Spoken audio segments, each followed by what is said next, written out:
అమరావతికి చట్టబద్ధత కల్పించడం అరుదైన ఘట్టమని నరసన్నపేట బీజేపీ ఇన్ఛార్జ్ పోకతోట సింహాచలం అన్నారు. బీజేపీతో కలిసి పనిచేయడం సంతోషంగా ఉందన్నారు.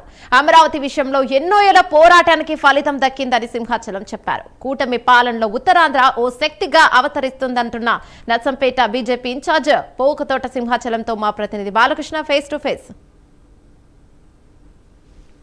చరిత్రలో అరుదైన ఘట్టం అమరావతి ఆంధ్రప్రదేశ్ రాజధానిగా చట్టసభల్లో బిల్లును ఏర్పాటు చేసినందుకు మోడీ గారిని అలాగే అమిత్ షా గారిని బీజేపీ అయితే ఈరోజు రాష్ట్ర ప్రజలందరూ మమేకమయ్యి బీజేపీ పట్ల ఉండే ఈరోజు అమరావతిని ఏర్పాటు చేశారని అయితే చట్టసభల్లో ఈరోజు రామ్మోహన్ నాయుడు చేసే ప్రసంగాన్ని కానీ అలాగే మోడీ గారు తీసుకున్న నిర్ణయాలు కానీ చంద్రబాబు నాయుడు గారి కలలు కానీ ఈరోజు నెరవేరాయని ప్రధానంగా ఈరోజు శ్రీకాకుళం జిల్లాలో బీజేపీ పోకతోట సింహాచలం నరసన్నపేట ఇన్ఛార్జి గారు ఉన్నారు. సార్, ఈరోజు రాష్ట్రంలో అమరావతి ఇవ్వడానికి మీ బీజేపీ వాళ్ళు తీసుకున్న నిర్ణయాలు ఏంటి, వాళ్ళ ఆలోచనలు ఏంటి, వాళ్ళు అమరావతిని ఒక 12 సంవత్సరాల్లోపే ఇచ్చి ఒక మంచి ఘనతనిచ్చారు, దానికి మీరేమంటారు?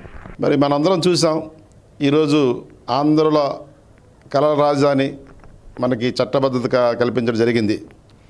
బట్ దీని వెనక అనేక సంవత్సరాల రైతుల కృషి, నాయకుల కృషి ఉంది, మనకు తెలుసు.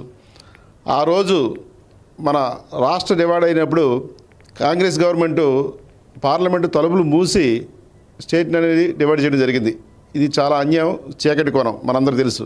అప్పటి నుంచి ఇప్పటివరకు మనకి రాజధాని లేదు. 10 సంవత్సరాల పాటు హైదరాబాద్ రాజధానిగా ఉపయోగించమని చెప్పి కేంద్రం చెప్పడం జరిగింది. కానీ ఈ రోజు కూడా మనం ఆ రాజధాని మన ఉపయోగం లేకుండా పోయింది.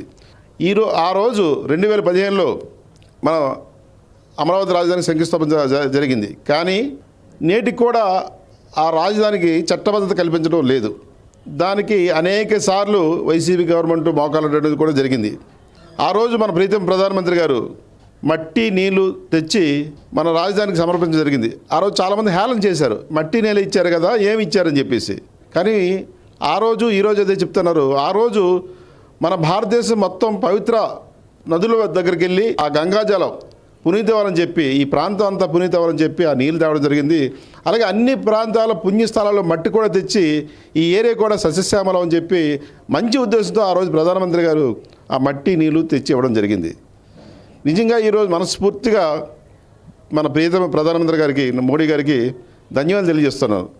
ఎందుకంటే మన గొప్ప కళల రాజధానికి చట్టబద్ధత కల్పిస్తూ పార్లమెంట్లో బిల్లు పెడుతూ అలాగే రాజ్యసభలు పెడుతూ ఏకగ్రీవ తీర్మానంతో అనేక మంది అడ్డుకున్నా సరే ఆంధ్రప్రదేశ్కి కళల రాజధాని కంపల్సరీ కావాలి.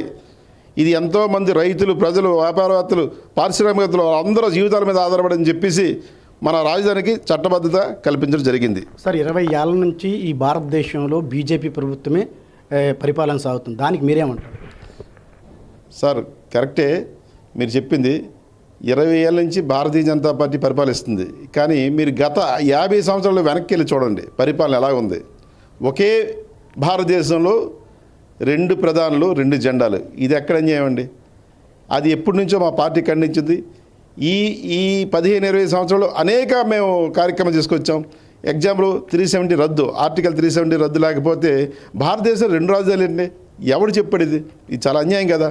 ఒకే భారతదేశం, ఒకే రాజధాని, అది ఒకటి చేయడం జరిగింది. అలాగే ముస్లిమ్స్కి మేము 3 తలాక్ రద్దు చేయడం జరిగింది. దానివల్ల చాలామంది వాళ్ళు ఈ మహిళలు అనేది చాలా సంతోషంగా, ఉత్సాహంగా ఉన్నారు ఇప్పుడు అటువంటిది. అలాగే మన ఆంధ్రప్రదేశ్ తీసుకోండి, పోలవరం కొన్ని వేల కోట్లు ఇవ్వడం జరిగింది కేంద్రం. ఇప్పుడు మీరు చెప్తే మాకు ఇక్కడి నుంచి ఒక 10 రోజులు మేము చెప్పిన తర్వాత అటువంటి కార్యక్రమాలు, ఎన్నో కార్యక్రమాలు మన కేంద్ర గవర్నమెంట్ చేయడం జరిగింది. అలాగే మనకి అమరావతి రాజధానికి కూడా కొన్ని వేల కోట్ల రూపాయలు పండగ ఇస్తేనే ఈరోజు రాజధానిగా 50% పైన అభవ పనులు జరుగుతున్నాయి. ఇంతమంది రైతులు ఒకేసారి ఇవ్వడం అనేది చాలా శుభపరిణామం. దానికి అనుగుణంగా ప్రతి ఒక్క రైతుకి అన్యాయం జరగకుండా ఈ కూటమి ప్రభుత్వం ఖచ్చితంగా ఆదుకుంటుంది. వాళ్ళకి రావాల్సిన నిధులు అనేది సమకూర్చడం జరిగింది, ఇవ్వడం జరిగింది. అలాగే ప్రతి ఇంట్లో కూడా ఒక జాబ్ కూడా ఇవ్వడం జరుగుతుంది. ఇప్పుడు అమరావతి ప్రారంభించడానికి నిధులు ఎప్పటి నుంచి ప్రారంభించి బీజేపీ ప్రభుత్వం రాష్ట్రానికి పంపిస్తుంది? మోడీ గారు 2015 నుంచి స్టార్ట్ చేశారు. కానీ అప్పట్లో కొంత వర్క్ జరిగింది, దానికి కొంత నిధులు ఇవ్వడం జరిగింది. వైసీపీ గవర్నమెంట్ వచ్చిన తర్వాత పూర్తిగా అది నిర్వీర్యం అయిపోయింది. మళ్ళీ ఈ కూటమి ప్రభుత్వం వచ్చిన తర్వాత వచ్చిన తక్షణమే అక్కడి నుంచి కంటిన్యూషన్గా మీకు కావాలంటే మీరు ఈ పేపర్ మీద రాసిస్తాం. అక్కడి నుంచి ఈ రోజు వరకు కొన్ని వేల కోట్లు నిధులు జరిగింది. అమరావతిలో కూటమి ప్రభుత్వం ఏర్పాటు చేయడానికి చట్టసభల్లో బీజేపీ వాళ్ళు సహకరించి ఈరోజు అమరావతిని ఏర్పాటు చేశారు. కానీ అమరావతి కదా ఇచ్చారు, దాన్ని మళ్ళీ మార్పు చేస్తామని వైసీపీ నాయకులు అంటున్నారు. దానికి మీరేమంటారు? ఇది ఎలా జరుగుతుందో చెప్పండి.